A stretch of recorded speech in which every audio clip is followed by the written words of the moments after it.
Maya Pathak is looking desperately for a job. With the abrupt imposition of a lockdown in India last March, she lost her job as a cook. Being a single mother, the challenges of providing for her family are huge. What to do? It is tough, but I cannot do much. Sometimes it becomes overwhelmingly difficult to survive. Pathak is one of millions of women workers who remain unemployed. A study conducted by Ashoka University found that women who had jobs before the lockdown are 23% less likely to be employed compared to men after restrictions are completely lifted. When the pandemic hit, many workers were forced to leave Indian cities and return to their rural areas.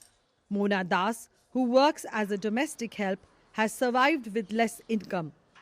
Like most migrant workers, she's back in Delhi, but she says that there aren't enough jobs available. I work in half the number of homes I used to work in. I earn $130 a month now. That's not enough, as half the amount goes to paying the rent.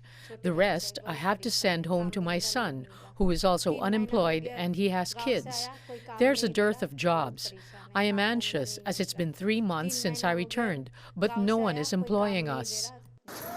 Less than a quarter of women are in the labor force and a large section of them work in the informal economy. Experts say they will suffer the most as a result of the pandemic. The work participation rate has been falling, and with the pandemic, there has been a shrinkage of the economy itself. So that has happened for men and for women, but as things stand, women always get more affected by these effects, more than their male counterparts. The impact of the pandemic showed that the Indian economy is largely dependent on migrant workers. As a result, the International Labour Organization has proposed a roadmap to help workers, especially migrant women. If we were to look at newer ways of reaching out to women, so this becomes a prerequisite of skilling women as a priority, reaching out to them with schemes specifically.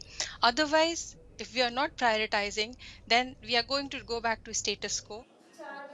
In these corona times, Maya's status quo might remain unchanged, but she has hopes from her daughter, who is more educated than her. Ravinder Baba, CGTN, Delhi.